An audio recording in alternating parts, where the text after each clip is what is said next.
this is Sophia Smallstorm. I'm here with one of my favorite hosts. So Mike, my favorite radio host, is here to talk about his hypnotherapy work. Specifically, we're going to start with this subject of past life regression, which is very interesting and to some people strikes them as quite dubious. Hi, Mike. Hello, Sophia. That was a very nice introduction. It was jumbled. I'll edit it, clean it up a little bit. But so you're the sage of past lives. Well, I'm the sage of Quay, but I don't know if I've achieved sage of past lives status yet. So I'm still working on it, I think. But I do a lot of that work, and I've been in practice, Sophia, for over 8 years now. So, Mike, what got you into this hypnotherapy thing? Well, what happened was back in 2009, I was looking for books on near-death experience. I was always fascinated by NDEs. And so I was on Amazon looking for, books on NDEs, and Amazon said, hey, you might like this book. And so I took a look at it, and it was a book by Michael Newton, who I had no idea who he was. And the book is called or titled Memories of the Afterlife. And so it was a pre-order because the book wasn't ready yet. And so 2 or 3 weeks later, I received the book. And I think it was 32 case studies from hypnotherapists that do spiritual regression, past life regression.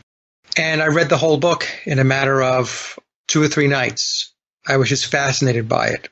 I knew what reincarnation was, but I just didn't have any thoughts or ideas about past life regression from the standpoint of hypnosis. So the book fascinated me so much that I went to seek out training, how to become a hypnotherapist, and then how to get trained in past life regression and between lives regression. And so in early 2010, I took the course, and I actually co-instruct now with my very good friend, Bryn Blankenship, and it's her center out in Wilmington, North Carolina. But that's where I went originally. I drove from Raleigh out to the coast, Wilmington, North Carolina, 2 hours, to have my own session.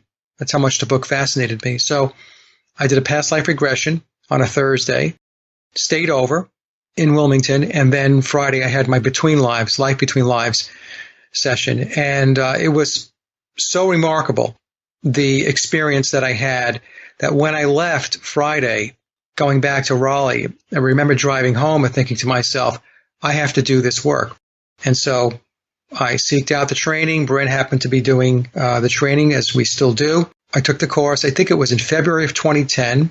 And then I certified as a hypnotherapist and went back for another course to certify in past life regression. And I think that certification was back in around the May or June 2010 timeframe. So it's been 8 years that I've been practicing, and probably I would say 50% of my practice has to do with spiritual regression. Mike, what is a between lives regression? That's kind of confusing to me. Okay, so a past life regression is when you go back to a previous life, and the session is really focused on that experience. What was that past life about? What are the lessons from that past life?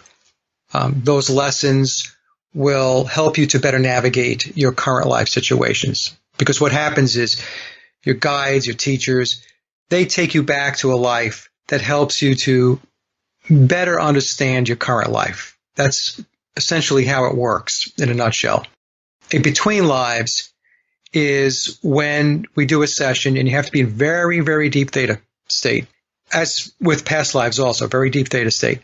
We take you into the spirit world. So the session is not focused on a past life. The session is focused on your existence in between lives, in between incarnations, in the spirit world. So when we take a client into the spirit world, they'll meet their soul groups. They'll definitely be there with their guide. But the most important aspect of a between lives regression is when the client meets with their council of elders. And the council of elders are beings who are very, very wise. They are in the hierarchy within the spirit world, above teachers and guides. And typically when a soul comes before the council, there are maybe 5 to 7 elders that are there. And there's one elder that will be the spokesperson. And during that session, the client can get a tremendous amount of insight with regard to their soul's development. So where their soul is at as far as the developmental process, because our souls are going through a process of developing. We're developing our knowledge, we're developing our wisdom, and we're developing our capacity for unconditional love. Those are the 3 learning processes that I talk about. And when you're with that council, they will explain why various people are in your life. So as an example, why is my wife in my life? Or why is my daughter? What role does she play? You can bring in good friends. You can bring in adversaries. Why is this person such a problem in my life? And the council will review what the dynamic is, what the interaction is, why it's there. And it's all about lessons. It really is. Okay, Mike, I have to stop you because you sailed through a bunch of stuff there.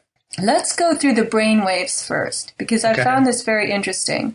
And I'm going to link to Mike's website on this, and he has a further link to a site called mindvalley.com, and it explains the different brainwaves. And I'm sure there are other places you can find this information, but I thought this was a good summary.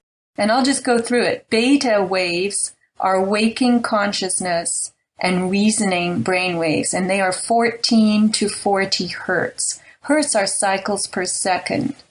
So that's the brainwave associated with normal thinking, heightened alertness, logic, critical reasoning. And those are the brainwaves you use to function throughout the day.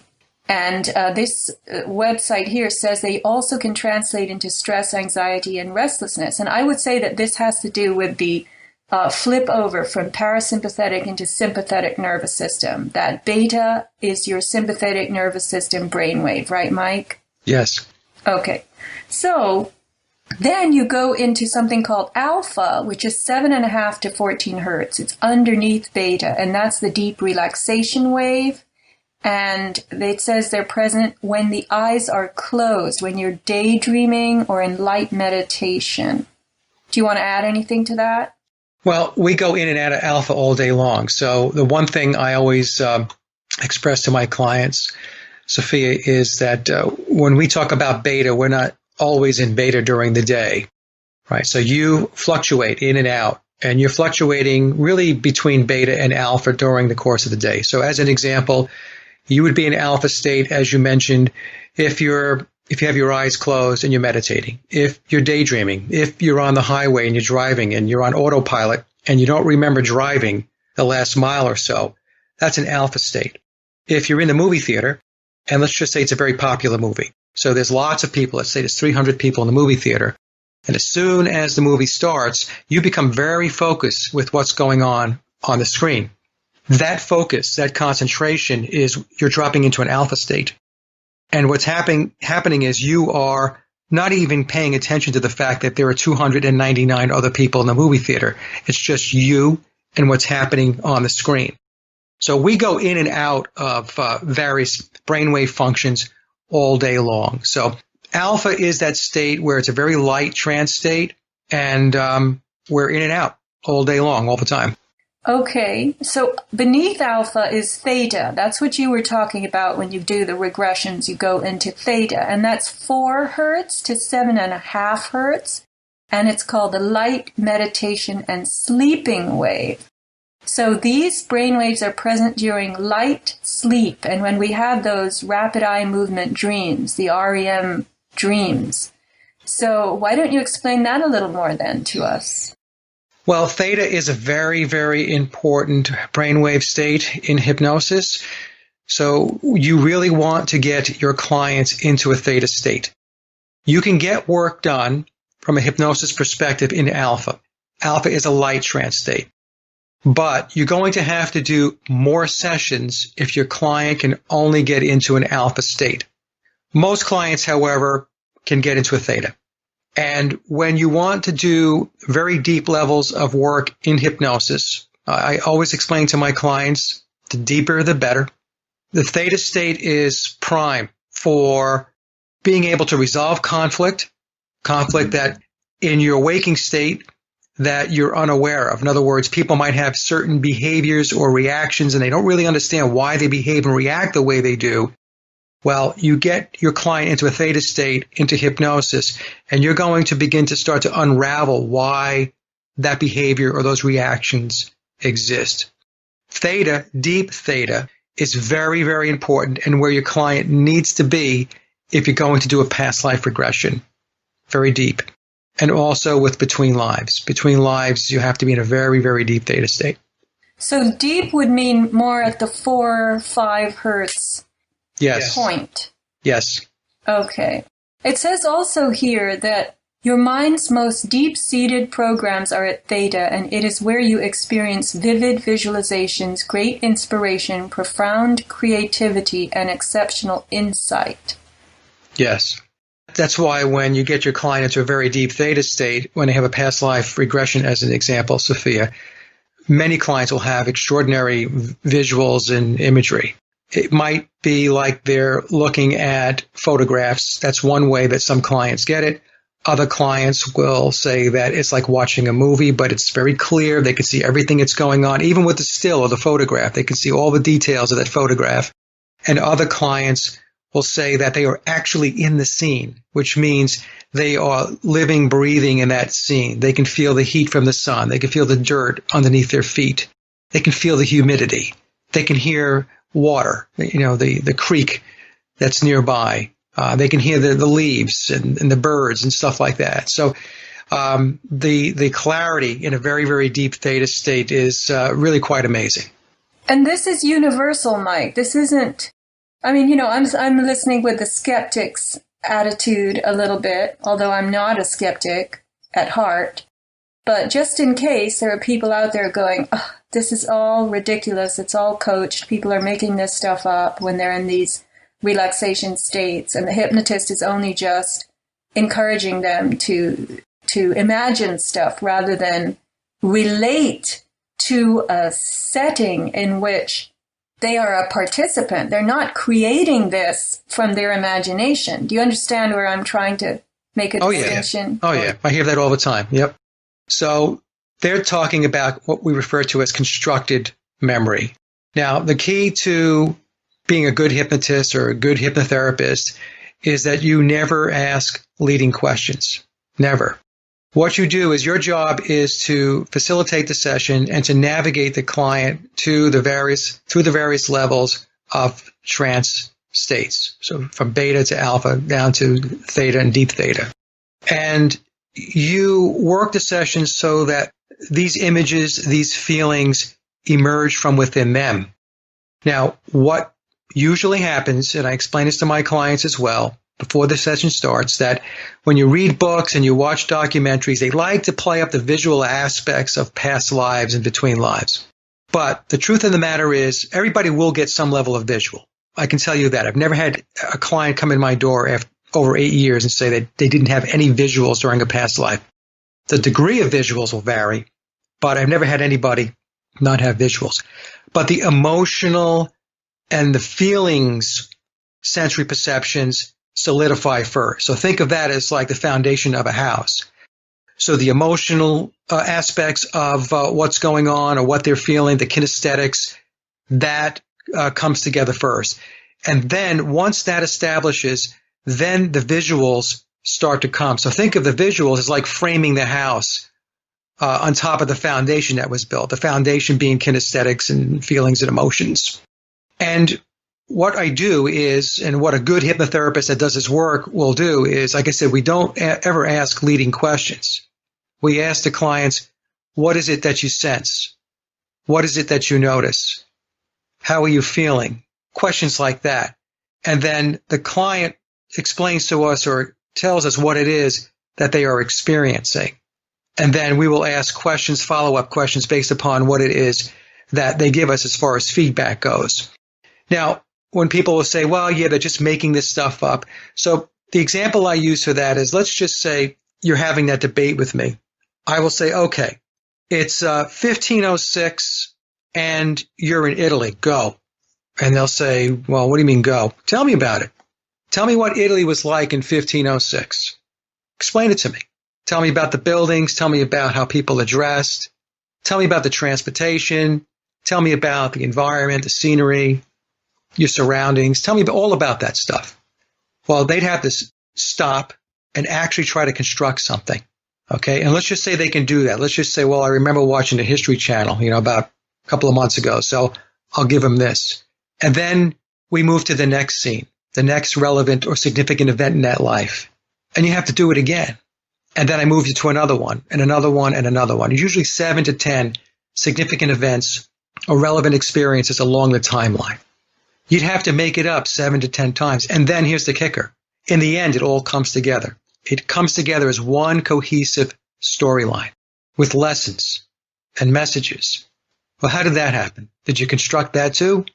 Now, some people will say that, well, perhaps the mind is making up an elaborate metaphor. Maybe it has the ability to do that. Perhaps it's not a past life and it's just a very complex, elaborate metaphor. And I'm like, well, that works too, as far as I'm concerned, because if your mind has that power, then what's happening is your mind is pulling something together for you that's going to benefit you, to help you to better understand your life, to help you to better navigate your life, to be able to allow you to see things in a clearer way. That's okay too. Now, I have done this long enough to honestly believe that my clients are indeed going back to previous lives. But constructed memory, I usually get that from folks that have never had the experience. And one of the ways that I have shut this down in the past is because I don't really argue about it anymore. People they used to want to argue with me when I first got started with this. And then I had a very simple solution to the argument. I would say to them, okay, I tell you what, come see me, free session. I'll conduct a past life regression and let's see where it goes. And after you have the session, then we'll have a discussion. Not one of those people that I ever made that proposal to ever took me up on it. It's almost a way that they want to validate their own belief systems. Maybe it makes them uncomfortable for some reason. And there's a multitude of reasons why it might. It could be religious. It could be that somebody's just a skeptic. Somebody's an atheist. Mike, I was going to say that the people who walk through your door, who've made the appointment, who've reached out to you and they want a past life session, there's an ingredient of volition there, of willingness, desire. And these people who are just trying to rebut you at a cocktail party or a barbecue are not that kind of person at all. And they don't want to experience what you are describing to them. They are only on the other side of the coin. They want to negate what you are describing to them. So that's one factor that comes in here. That's why they don't come to you and say, all right, I'll take you up on it. Because I think they're afraid of the unknown. But, that's just my guess. So now I'm going to just take us into the number 4 on the list, delta, which is 0.5 to 4 hertz. And that's called the deep sleep wave. And what I'm reading here is it's the slowest of the frequencies. And it's experienced in deep dreamless sleep, in very, very deep transcendental meditation, where your awareness is fully detached, they say. And I'll read, delta is the realm of your unconscious mind and the gateway to the universal mind and the collective unconscious, where information received is otherwise unavailable at the conscious level. So, among many things, it continues, deep sleep is important for the healing process as it's linked with deep healing and regeneration. Hence, not having enough deep sleep is detrimental to your health in more ways than one. So would it be fair to say that in deep sleep, where we are connected to this collective unconscious, this universal mind, and we're receiving information which we don't receive at the conscious level, and maybe some of that information translates into our crazy dreams, which are very unlike reality in many instances, is it fair to say that what you're doing in this assisted theta regression, it kind of can be compared to what we are doing on our own in deep sleep, but the clarity of what we're fielding isn't quite there, because that's the benefit of having a regression with someone assisting you, is that you're going to derive much more clarity from it than you would get from this world that you go into every night, provided you can get deep enough sleep. Yeah, that's right, Sophia. So when you're in sleep mode, you're in delta and you're getting input, you're experiencing your dreams. And a lot of folks just want to chalk up dreams as just meaningless nonsense, but I'm not from that school. I don't believe that dreams are meaningless and nonsensical, that your dreams are actually a clearinghouse. There's reconciliations taking place. It's also glimpses into your mental and physical health. It's also reaching into the expanded consciousness. And I have clients that will go into very, very deep theta, and they will be touching the delta state. They're very, very deep in trance. And those are the clients that typically have extraordinary past life or between lives experiences. Because when you're in that level of, or that depth of trance, what happens is you're taking all of the noise out of the line, and your connection is very clear. You don't have any interference. So, delta is an important state of trance as well, and it has to do with our sleep, and it has to do with our dreams. So here, Mike, it says that delta is the frequency in deep dreamless sleep. So would it be correct to say that because you go through these sleep cycles several times during the night, I've heard. And if you go into deep dreamless sleep, then you're collecting this very important input from the universal mind and the collective unconscious. And then you float up into theta, and now you put that together in a dream. Well, that's what I was talking about before. So I'm trying to keep this, probably I'm oversimplifying it, but you're going to fluctuate between states of trance, levels of trance. It's what I was talking about before. In your waking state, you're going to fluctuate between beta, and you're going to dip into alpha, and you're going to come back into beta and dip into alpha. And it's the same thing at night. You're going to be in delta, and then you'll come up into a theta, then you'll go back into a delta. So there is kind of this wave that you ride at any given time during your life. You're going to go in and out, page in and out of these trance states. I wonder if it would be worthwhile to conduct an experiment. Imagine if you went through the day with a pocket full of beans or marbles or whatever, and every time you caught yourself in alpha, you would put a marble into the alpha pocket. And you did that every time you became conscious. Oh, I was just in alpha. From beta, I went into alpha. And then it would be interesting to see how many times in the day that you actually realized you were doing that. It would be many times. It would be when you're reading a book. It would be when you're watching television. What I mentioned before, when you're in the car driving. Let's say a guy goes out and mows the lawn. Many times when you're mowing the lawn, you just focus on mowing the lawn. There could be people going by or walking by your home with dogs and stuff like that, neighbors, and you don't even see them. You don't pay attention to them. It's not because you're being rude. It's because your focus and your concentration is on mowing the lawn, and that's when you're in an alpha state. So if you had that little experiment, you would have a lot of little markers during the course of the day where you became aware that, hey, I was most likely in an alpha state this many times during the day. Mike, this takes me back to the short time that I took a sublet in New York City. I was young and I had 2 jobs and I had to walk from one job to the other. And even though I was crossing Central Park, it was really stressful. And I would escape back to Westchester County, the country, and I would get in my car and I would drive. And I realized, my God, in New York City, I'm not driving and I really miss it because it's so relaxing. I thought I liked to drive, which I might have. But I think what was happening to me was I was missing being an alpha, because in New York, there was too much stress to go into alpha successfully, except maybe when you're walking through a certain stretch of Central Park and you're not surrounded by a mob like you are when you're walking 3rd Avenue or Amsterdam Avenue. You know what I'm saying? Yep. It was really the loss of alpha opportunities that were bothering me. And so I stopped living in New York. Oh, could very well be.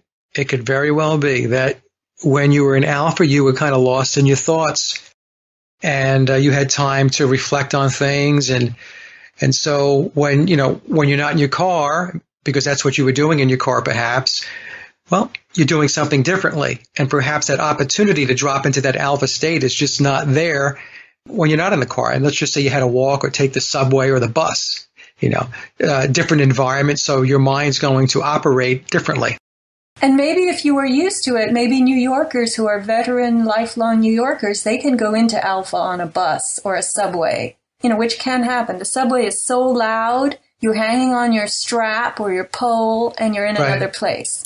But I wasn't used to that. And I needed the car as the vehicle to take me into a daily alpha on a certain level. And I'm sure there are more. But anyway, that was a little connection that I made. So I felt it was worth bringing up. So, Mike, let's go into these elders and their wisdom and the spirit world. So coming from a little bit of skeptic character, I would say, what elders? What spirit world? What are you talking about? Well, the spirit world is the unseen world. So when we come here to Earth, we incarnate. This is the physical world. This is the 3D world. But there is an existence outside of this incarnation, of this physical world.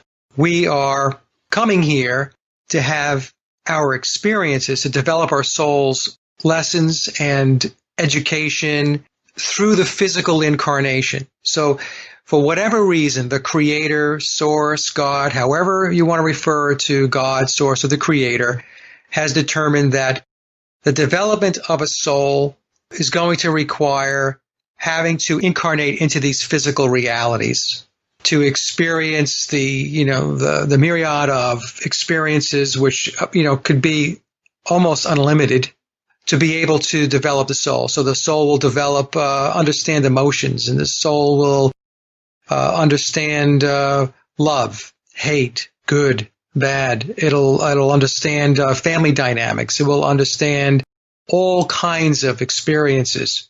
And all of these experiences that we have as a soul, they're cumulative. And that's how the soul develops. So the more lifetimes that a soul has under its belt, the more experience and soul development it has. And that's why we do it. But this is not home. So Earth is not home. It's home from a physical perspective, but home is back in the spirit world. And the spirit world is a higher plane. It's a higher level plane. It's unseen. Now, there's been a lot of discussions about trying to explain how it's structured and what it looks like and all that stuff. And if you ask 10 people who claim to know how it all comes together, you'll get 10 different answers. I look at it from the perspective of we have a physical world for the physical incarnation so that the soul can learn. Once this lifetime is over, or any lifetime is over, we pass, we cross over, and we go into the spirit world. And the spirit world is where our guides, our teachers, and where the elders reside. When we're not here, we're there. And it's very different here than it is there. I can tell you that. All of this nonsense that we have in the physical world, all of this heaviness, all of this darkness, this negativity doesn't exist in the spirit world. So we come here to be able to experience that negative stuff, that heaviness, because the soul needs to understand what it means for something to be heavy, for something to be dark, for something to be negative, right? Because if you didn't understand that, you'd have no benchmark, you'd have no reference point in which to understand, well, what exactly is love then, if you don't understand what hate is? How do you understand light if you don't understand dark? So you have to have that duality in order to truly understand the dynamics of the development of a soul. If these spirits, if there's no darkness or negativity in the spirit world, what are the dark spirits that the Satanists are connecting with? There are darker realms. So when I say that when you go to the spirit world, the vast majority of the souls here, they are going to ascend back home to the spirit world, but there are darker realms. And these are realms in which these souls, for whatever reason, have decided that they're comfortable with, or where they want to operate. The door is always open to them to leave those planes of existence. But if they decide that for some reason they're going to stay there, hang out there for however long, that's their call.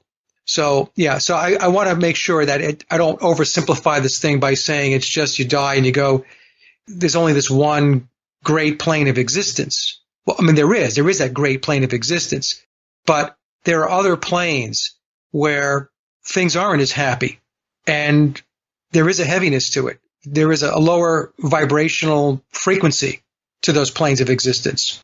A lot of that is what we're seeing today in the physical world here, Sophia. I do subscribe to the yugas, or the different ages or cycles that Earth goes through. So we have the Iron Age, and then there's the Bronze, then there's the Silver, and then there's the Gold. And then after the Gold, boom, you go back into an Iron Age. And right now we're in that Iron Age. And in that Iron Age is when we experience all of this heaviness, all of this darkness. It's like swimming through mud. But that's a cycle and a phase that Earth is going through, and we're going through that as well as part of our learning experience. You know, this is a lot to contend with, all these ages and all these levels and realms, and it almost makes me want to just concentrate on being here and going to sleep and letting my soul work it out in my sleep and not having to add all of that to my plate right now.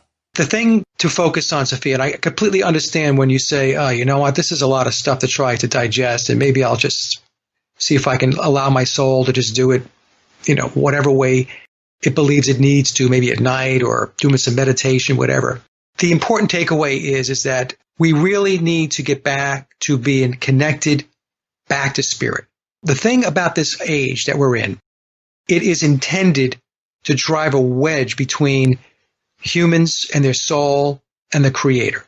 That's what it's designed to do. It's designed to take out the whole spiritual aspect of this, the whole metaphysical aspect of this, and have you just focus on the physical experience, and a nasty physical experience at that.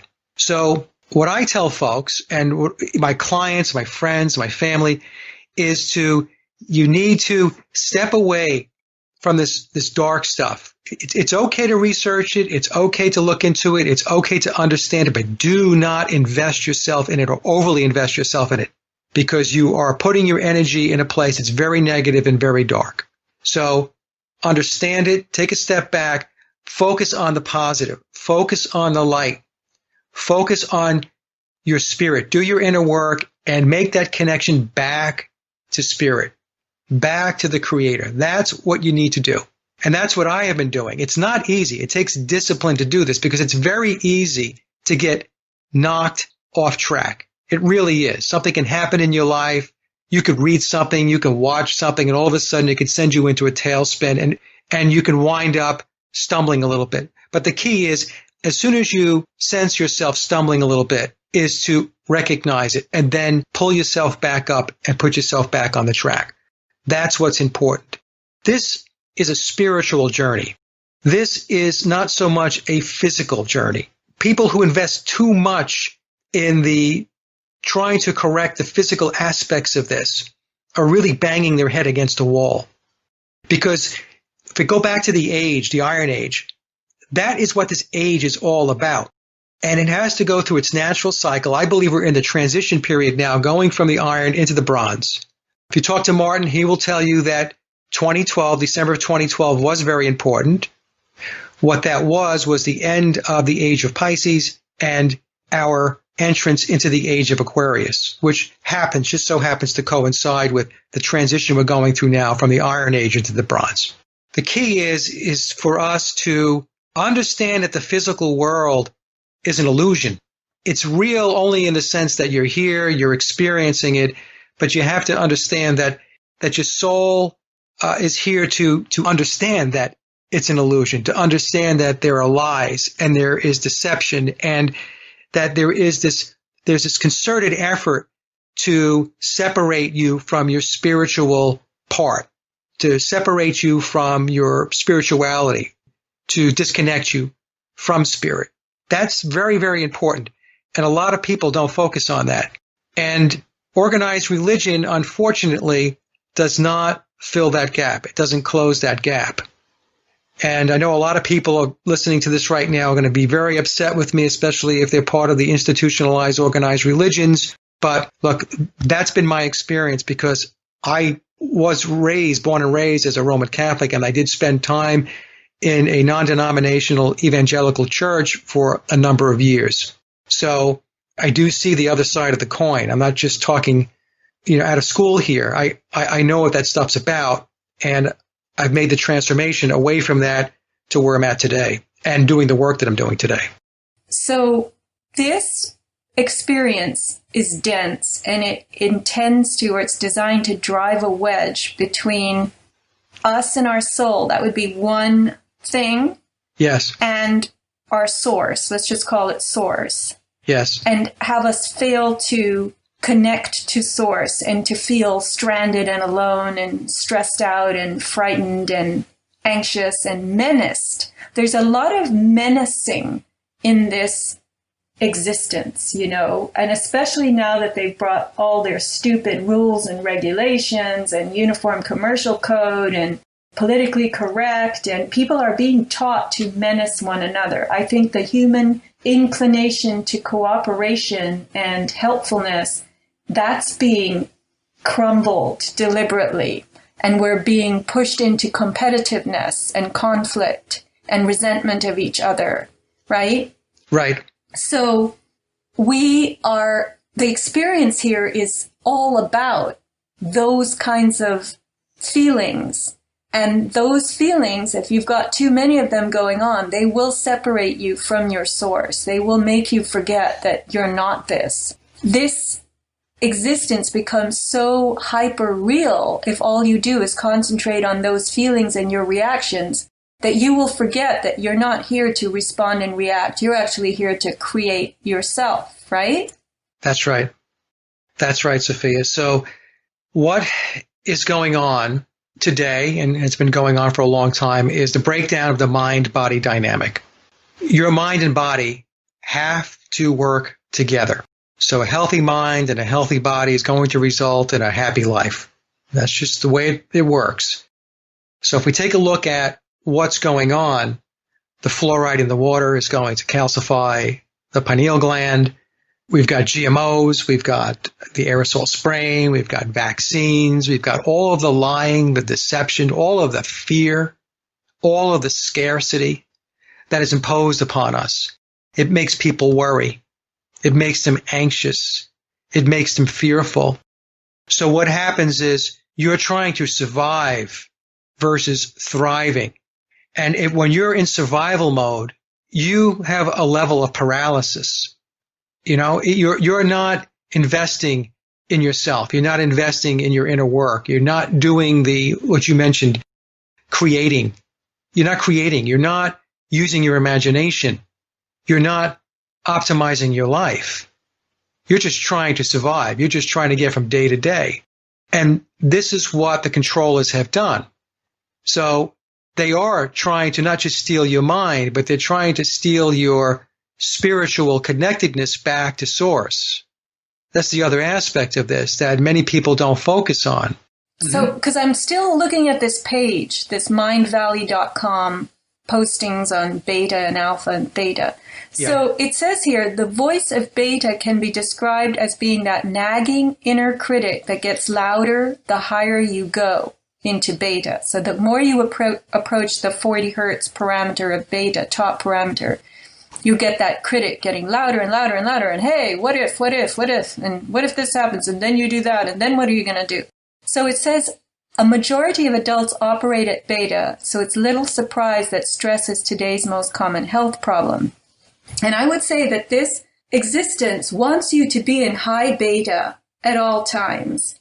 And that prevents you from coasting naturally into alpha and theta and all the other ranges that give you that security that you're not, that it takes you out of this world. That's the out of this world experience that we get while we're in this world. It's going into those different states constantly and getting inspired and feeling good, because those states make us feel good. High beta doesn't make us feel good. High beta makes us feel anxious. So from what I hear you saying, we want to be able to free ourselves to go between the different states all day long so that we aren't too much of this world. We get to experience the connection to the other worlds. No, that's right, Sophia. And before the show, we talked about blue light. Now, we know that blue light is very disruptive to sleep patterns. So what do?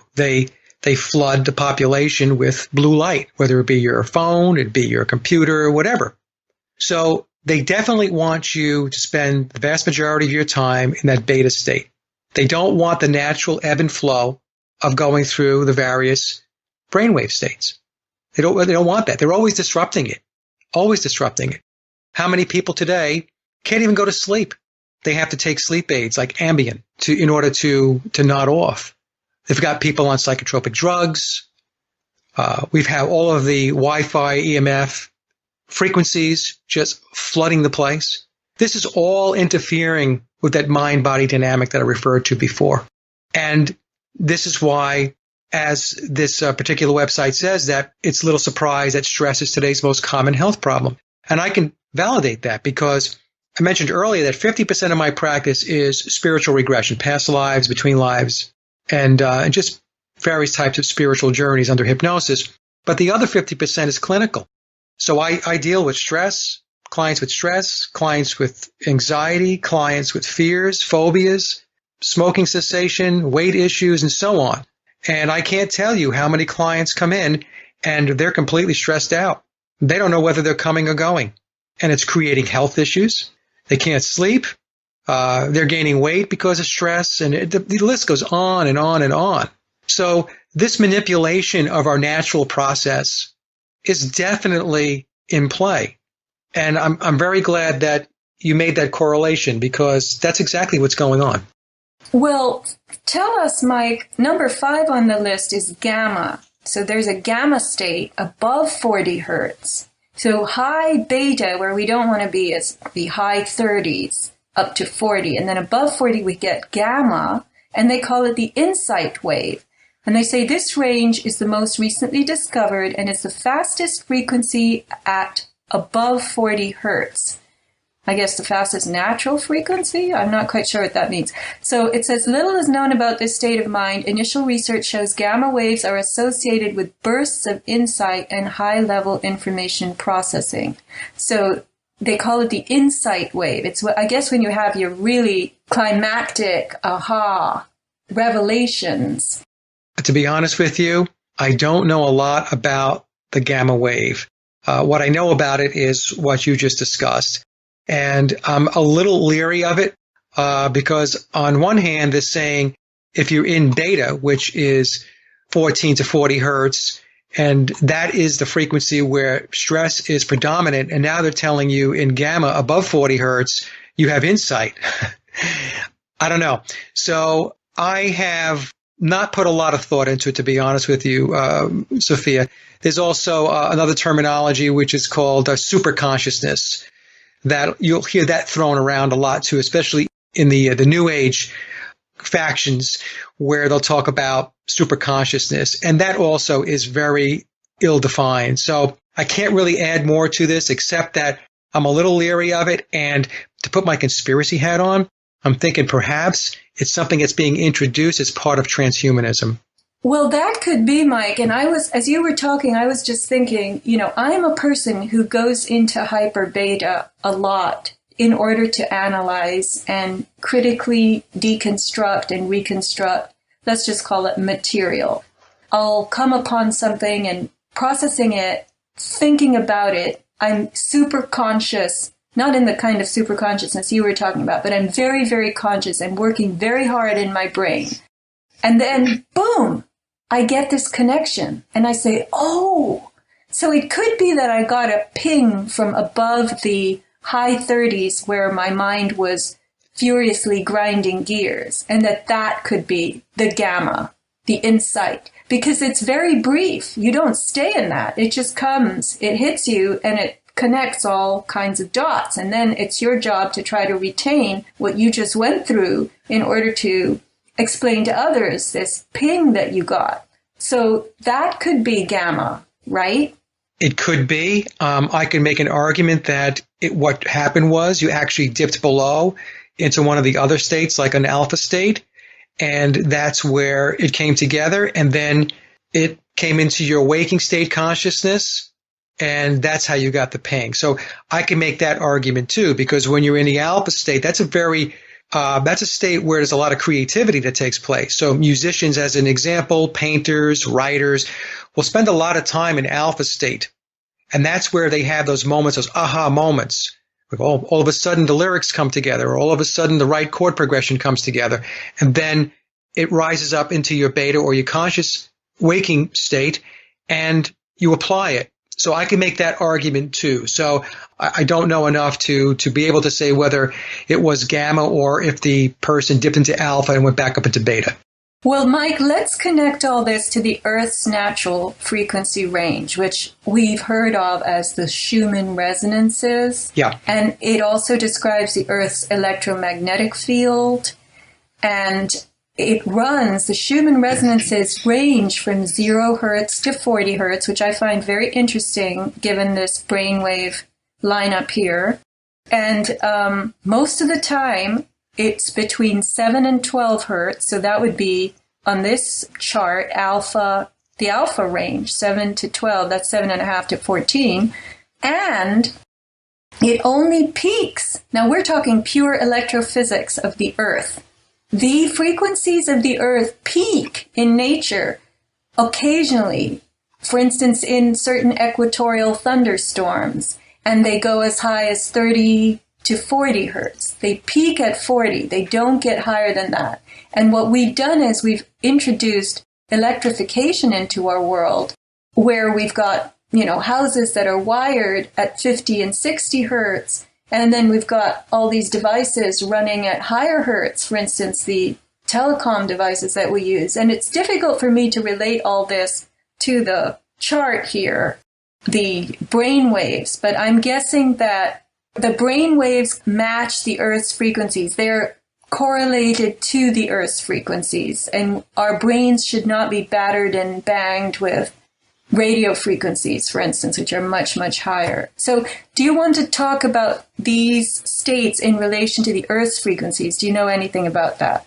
Well, I can say that there's a reason why we have the Schumann resonance and why the Earth is at a certain frequency. And we have to, obviously, this is home for us in the physical world. So we have to have this synergy. We have to be able to resonate with Mother Earth. To me, it seems very natural and very obvious that that's the way it should be connected together.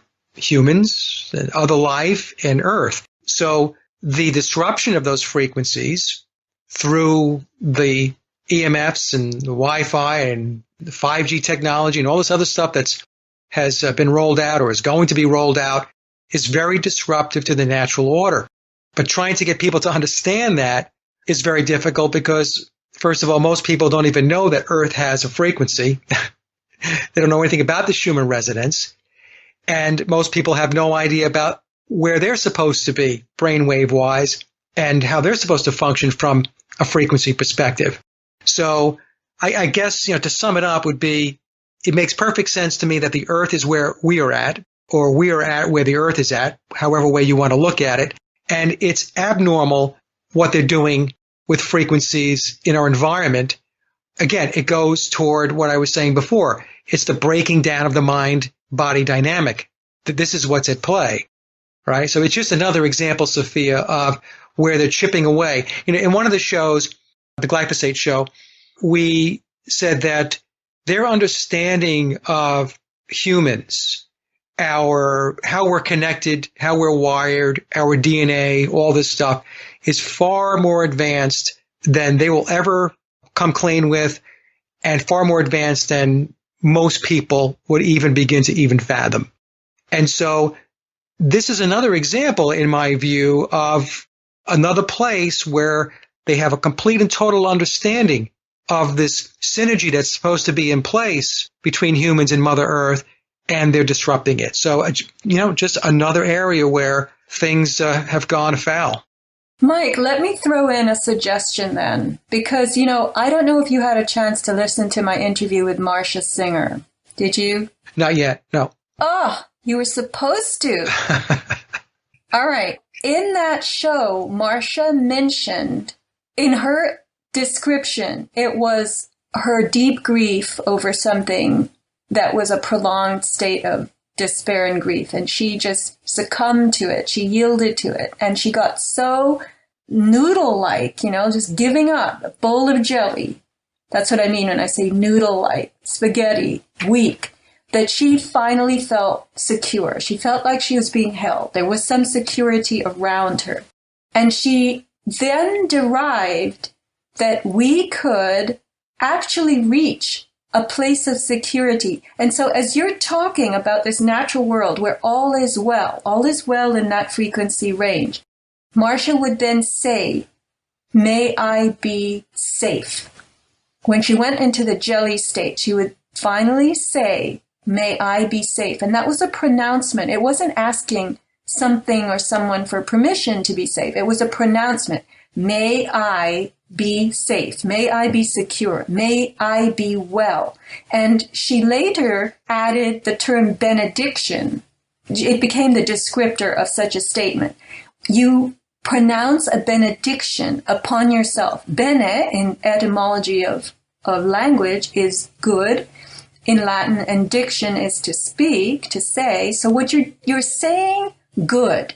And I think since I heard that, it really resonated with me, and I grabbed it and I started telling other people about it, and everybody likes it, that we have the capacity to reset and to bring ourselves back into that 0 to 40 hertz range by these benedictions, saying, "May I be safe. May I be well. May this be safe for me." And every time you say that, you are taking yourself back into what is well and good for you. And interestingly, we pronounce benedictions for each other all the time. We say, "Have a nice day. Drive safely. Take care. God bless. Bless you," when you thank somebody. And so what you're doing is we're very accustomed to giving benediction out in all directions, but we're not accustomed to placing it upon ourselves. And that itself creates a good space around you. It's your own declaration and avowal of being well, and you must do it, in my opinion. You do have to do it, and the intent is very important. So where most people fall short is that they will say these things, whether they say it to somebody else or whether they are bringing it inward into them, they lack intention. You just can't say things and expect something's going to happen. You have to have intention. So it's very important that when you do have these benedictions, or some people might refer to them maybe as an affirmation or even a mantra, is you have to internalize it. You have to have intention. You have to focus on it and concentrate on it, and you have to embrace it. That's what has to happen. And when you do that, and when you do that on a consistent basis, things will change in your life for the positive. That's what will happen. See, the controllers have us focused on the negative, and people are putting intention and embracing the negative. And what's happened? Well, their reality is manifesting because of that. Our reality, the one that we would prefer to have, is not. Why is that? Because we're embracing their stuff more than our own stuff. That's why it's happening. And that's why I say, Mike, that you must begin to pronounce benedictions upon yourself, even if all you're doing is saying it. Because what you just said is that you have to have the intention. You have to mean it. I think a lot of people are very weak in that department. They doubt their own intention. They doubt the power of their intention. But if they can start by saying, "May I be well," and understand that they are granting that state upon themselves. They're not asking. They're not going, "Daddy, may I be well?" Not asking the school principal, "May I go to the bathroom now?" They are actually making a pronouncement. And if that's all they're doing, that's where it begins. Because from there, the intention can be pulled into it. What the controllers, again, Sophia, what they have done is they have taken the empowerment away from humanity, and they want humans not to believe and to understand or understand, as Martin would say, that we have this power and that we have this ability to make a better life and to change things and make things just better in general. Right? So again, it goes back to breaking down the mind-body dynamic. It's another aspect of that. Disempowering you, making you believe that stuff that we're talking about right now is just nonsense. This is just nonsense. This is woo-woo stuff. This is new age mumbo jumbo. This is what they'll tell you. But the thing is, who created the new age mumbo jumbo in order to muddy the waters even more? Well, it was the controllers through Tavistock and the Esalen Institute plays a big part in this, right? So I don't want to digress too much, but the point I'm trying to make is that they have covered so many bases in order to make things very confusing and to make people think that they don't have any power and that things are hopeless and that they have to rely on other people. They have to rely on authority, quote unquote authority, in order to get through their day, in order to have success, in order to be happy. And nothing can be further from the truth. I don't know how we break the code, to be honest with you. I think all we can do is we have to do our own inner work. We have to be healthy first before we can reach out and try to help other people. And when we do reach out to try to help other people, it has to be done in a way that's very organic and very natural. So what that means is people that will listen and the message resonates, they will begin to embrace it and they will begin to understand and their life will begin to become better. They'll have a better life. And then we're going to have a whole bunch of other people that are just going to walk away from this stuff. And again, they're just going to think that this is just a bunch of nonsense. And there's other ways that they can be happy, like going out and buying a flat screen TV. Mike, I think it starts with the word. I mean, there is that famous biblical line, in the beginning was the word, right? Right. And if that's the only place we have to start, we can pronounce benediction upon ourselves, reset ourselves, puncture their stuff that they're throwing at us. They envelop us with their menacing rules, regulations, threats, which are everywhere. I mean, whether you think about them or not, there's some kind of, you have to be corralled. You feel corralled all the time. Now that we live in this kind of world. When you're born, you have to be pulled into this kind of slavery. And that's what your socialization process is about. And we forget to create benedictions about and for ourselves. So that's where I'm coming from. It's a very powerful thing to say that about yourself on a regular basis throughout the day. I agree 100% that you do have to do these things for yourself and you do have to say these things. I absolutely agree. Again, the problem is that most people don't believe that the words have any power. We don't care about those people, Mike. We are speaking to people who are listening to us, who are interested in figuring out their own techniques to puncture the oppression so that they can free themselves and they can do what it is they dream of doing and they were born to do. You know, I'm going to give you an example. Yesterday, I was at the pool and there was a diving group. It was a small children all jumping off the two heights of diving boards. So there's a low board that's like 3.5 feet, and then there's the high dive. I don't know how tall that thing is. It's 10, 11, 12 feet, something. And there was this little girl, and she was standing on the high diving board, and her name was Kiki, and all the other little girls were screaming, "Go, Kiki, go, go!" And I could tell this was Kiki's first time on the high dive, and she was terrified.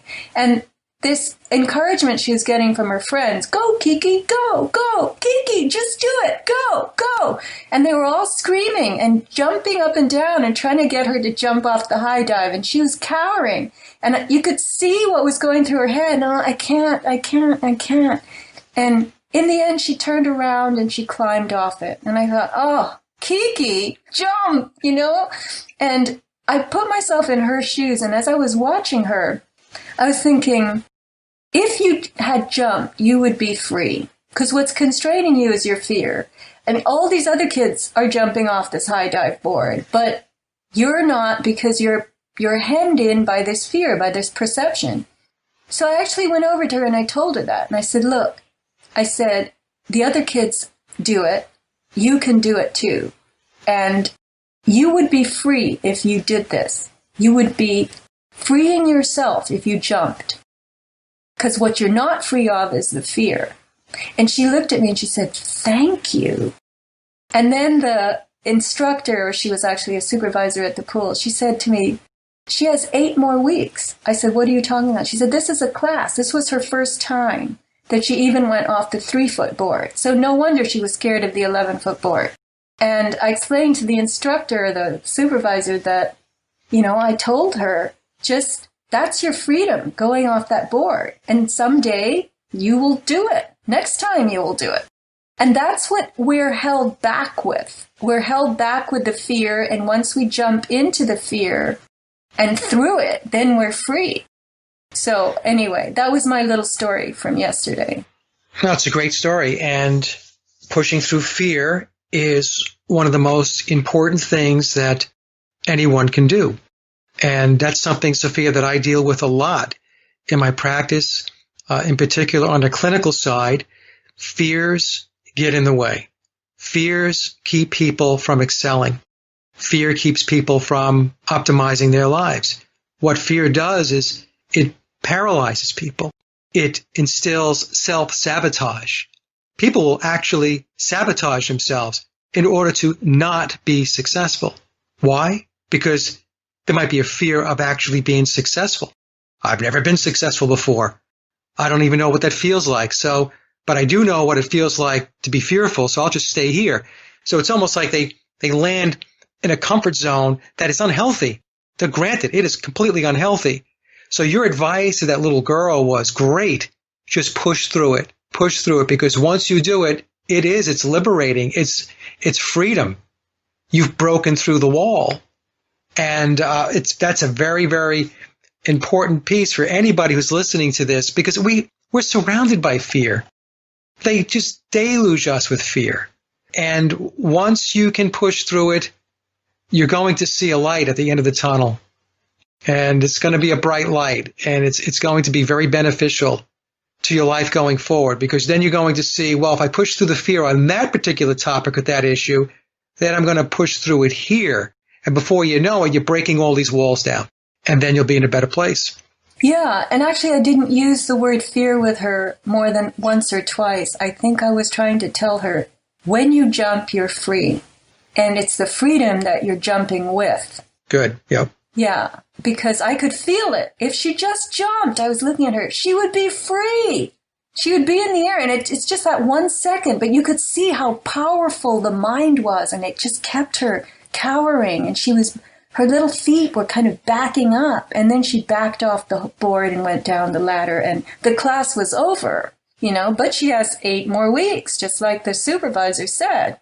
And hopefully she'll jump next time or the time after that, and she'll be thinking about this. I'm really free and I can jump. Yep. Also her fear of heights or jumping off, not to circle back to past lives, but could be something that she experienced in a past life where something happened that where there was some kind of height issue or jumping off something where maybe she got hurt or she died, and she carried that over. I call that flow through from one life into another life. Or it could also be something in her current life. How old was she about? Was she very young? 8 or 9. 8 or 9. Okay.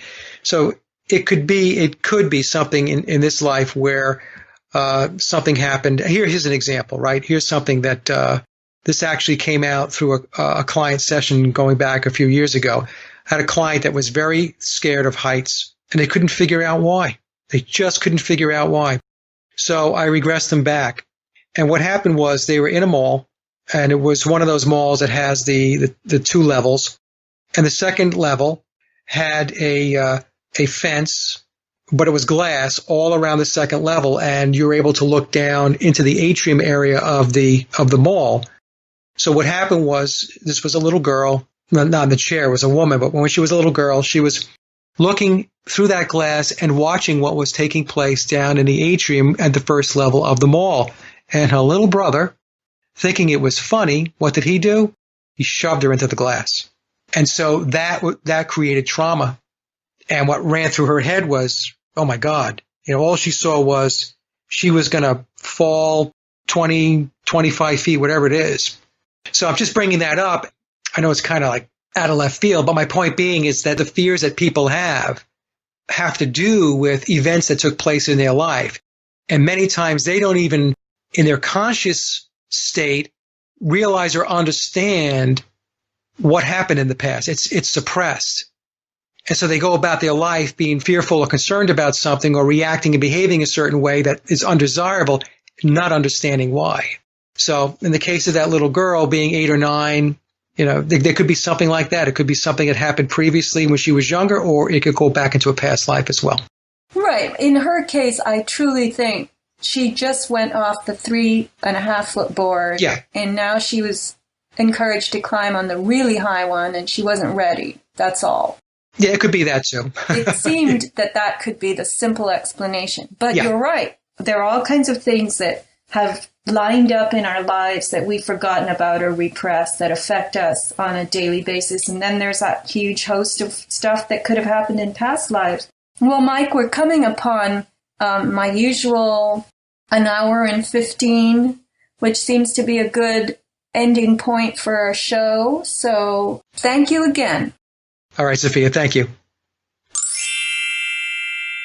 Hello, friends. We're waking up to the dangers of wireless radiation emitted by cell phones, cell towers, Wi-Fi, and our devices that use it. But many people complain that they can't get along without a cell phone. So I designed a simple cell phone shielding case lined with a silver mesh fabric that creates a barrier between your body and the phone when you keep it in this little pouch. A good way to protect your body from direct penetration by wireless microwaves, and with a handy pocket for earbuds. You don't want that phone close to your body or head. My cases are custom made to order, and there are all kinds of fabrics, including ultra suede. Please visit avatarproducts.com and click on the side menu link for the cell phone shielding page. Once you start using a shielding pouch, you become much more aware that your phone is not a toy, not even a friend, but merely a modern utility. Understand that radio frequency microwaves have been found by multiple independent, non-industry funded studies to be unsafe for human health. This is Sophia Smallstorm with avatarproducts.com.